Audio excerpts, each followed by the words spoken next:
ಪ್ರತಿ ವರ್ಷದಂತೆ ಯಾವುದೇ ಚುನಾವಣೆ ಆದರೂ ಸಹ ಬೆಳಗ್ಗೆನೇ ಬಂದು ಮತದಾನವನ್ನು ಮಾಡುವಂಥ ಅಭ್ಯಾಸವನ್ನು ನಮ್ಮ ಫ್ಯಾಮಿಲಿ ಇಟ್ಕೊಂಡಿರುವಂಥದ್ದು.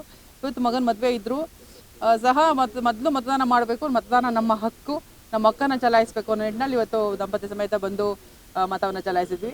ತದನಂತರ ಮದುಮಕ್ಕಳು ಬಂದು ಮದುವೆ ಆದಮೇಲೆ ಮದುಮಕ್ಕಳು ಮತ ಚಲಾಯಿಸುವಂಥ ಕೆಲಸವನ್ನು ಮಾಡ್ತಾರೆ. ಪ್ರತಿಯೊಬ್ಬರೂ ಮತವನ್ನು ಚಲಾಯಿಸಬೇಕು, ಮತದಾನ ನಮ್ಮ ಹಕ್ಕು, ಹಕ್ಕನ್ನು ಚಲಾಯಿಸುವಂಥ ಕೆಲಸವನ್ನು ಮತ್ತು ಸೂಕ್ತವಾದ ಅಭ್ಯರ್ಥಿನ ಸೆಲೆಕ್ಟ್ ಮಾಡಿ ನಮ್ಮ ದೇಶದ ಹಿತದೃಷ್ಟಿಯಿಂದ ಒಳ್ಳೆ ಅಭ್ಯರ್ಥಿಗೆ ಮತದಾನವನ್ನು ಮಾಡಿ ಅಂತ ನಾನು ಕೇಳ್ಕೊತೀನಿ. ಮಹಿಳೆಯರಿಗೆ ವಿಶೇಷವಾಗಿ ಮಹಿಳೆಯರಿಗೆ ಇವತ್ತು ಮತದಾನ ಮಾಡಲಿಕ್ಕೆ ಯಾವ ರೀತಿ ಒಂದು ಕರೆಕ್ಟ್? ಮಹಿಳೆಯರಾಗಲಿ ಪುರುಷರಾಗಲಿ ಪ್ರತಿಯೊಬ್ಬರೂ ಸಹ ಬಂದು ತಮ್ಮ ಹಕ್ಕನ್ನು ಚಲಾಯಿಸಬೇಕು. ಈಗಾಗಲೇ ನೋಡಿದ್ದೀವಿ, ನಾವು ಹೋದಂಥ ಮತಗಟ್ಟೆಯಲ್ಲಿ ಹಲವಾರು ಸಂಖ್ಯೆಯಲ್ಲಿ ಮಹಿಳೆಯರು ಸಹ ಸಾಕಷ್ಟು ಸಂಖ್ಯೆಯಲ್ಲಿ ಇದ್ದರು, ಮತವನ್ನು ಚಲಾಯಿಸ್ತಾ ಇದ್ದಾರೆ. ಬಹಳ ಉತ್ಸುಕವಾಗಿ ಮತವನ್ನು ಚಲಾಯಿಸ್ತಾರಂಥದ್ದು ದೇಶದ ಹಿತದೃಷ್ಟಿಯಿಂದ ಖಂಡಿತವಾಗ್ಲೂ ಪ್ರತಿಯೊಬ್ಬರೂ ಬಂದು ಮತವನ್ನು ಚಲಾಯಿಸ್ತಾರೆ.